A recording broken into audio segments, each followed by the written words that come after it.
Picture this. It's a cold night in Berlin, February 1933. A fire starts, but this is no ordinary fire. This single blaze is about to engulf not just a building, but an entire democracy. So let's get right into it. We're talking about the Reichstag building, the very heart of German democracy, and it's on fire. Now, get this. This all goes down just weeks after Hitler becomes chancellor. The timing? Well, it's a little too perfect, isn't it? Which brings us to the big, burning question, who lit the match? So just try to picture it. This grand, symbolic building, the center of the Weimar Republic, is literally being gutted by flames. And for the Nazis, this isn't a tragedy. Oh no, this is a golden opportunity. And then, in the middle of all that smoke and chaos, the police find someone, a single guy, half-dressed, wandering through the burning halls. His name? Marinus van der Lubbe, a young communist from the Netherlands. You gotta understand, for the Nazis, who were itching for a reason to go after their political enemies, this was like a gift from heaven. Okay, so the Nazi leadership jumps on this instantly. I mean, they don't even hesitate. They've got more than a suspect. They've got the perfect villain. And they immediately start spinning this story. This fire, they say, is the first shot in a huge, violent communist uprising. And on the surface, their story looked pretty solid. I mean, they had their man, caught right there at the scene of the crime, red-handed. And here's the kicker. It comes from van der Lubbe himself. His statement is crystal clear. I acted alone. He says he was just trying to protest against the government. Simple, straightforward, case closed, right? Yeah, a lone wolf with a full confession. Normally that's where the story ends. But with the Reichstag fire? Oh, this is where the real mystery actually begins. All right, so this is where it gets really interesting, especially if you're studying this for your history exams.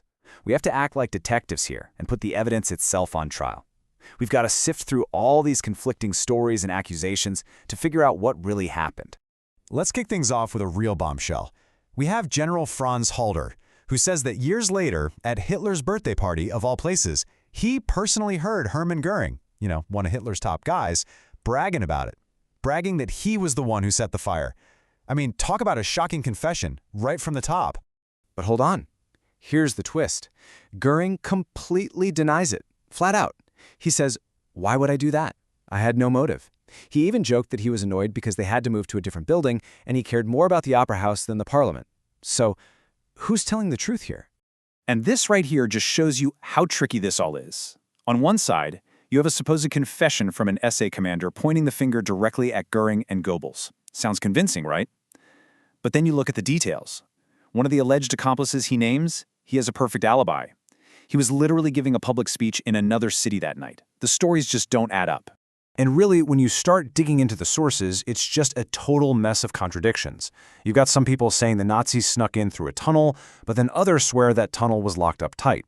You've got experts saying one man couldn't have started a fire that massive, while others argue, well, maybe he could have.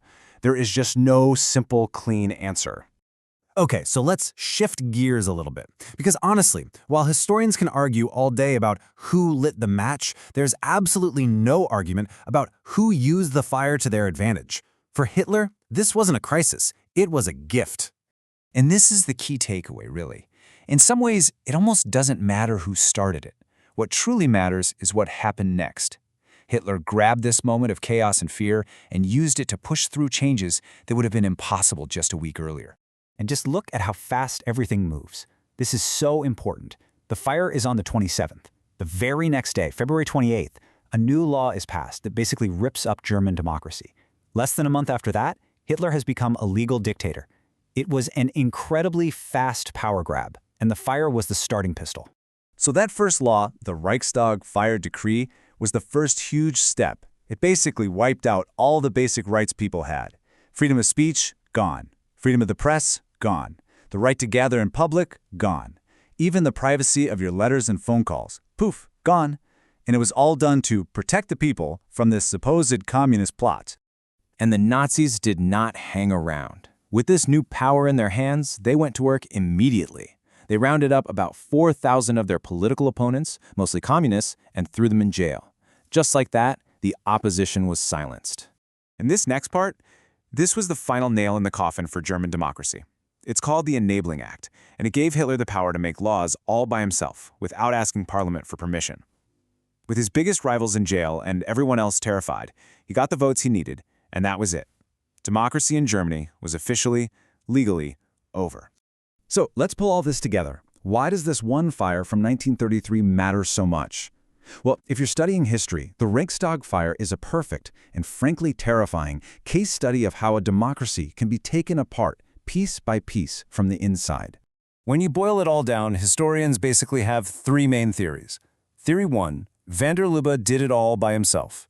Theory 2, it was a secret Nazi plot from the very beginning. And then there's Theory 3, which is what most historians believe today. Van der Lubbe probably did start the fire, but the Nazis were just incredibly quick and ruthless opportunists who saw their chance and took it. At the end of the day, the fire was the perfect excuse. It was the justification Hitler needed to do everything he wanted to do anyway: suspend rights, crush his enemies, and make himself a dictator. You could say it was the key that unlocked the door to absolute power. And so that leaves us with one last big question to think about. Was the fire the cause of Hitler's dictatorship? Or was German democracy already on its last legs, and this was just the excuse he needed to push it over the edge? How do you answer that? Well, it tells you a lot about just how fragile freedom can be.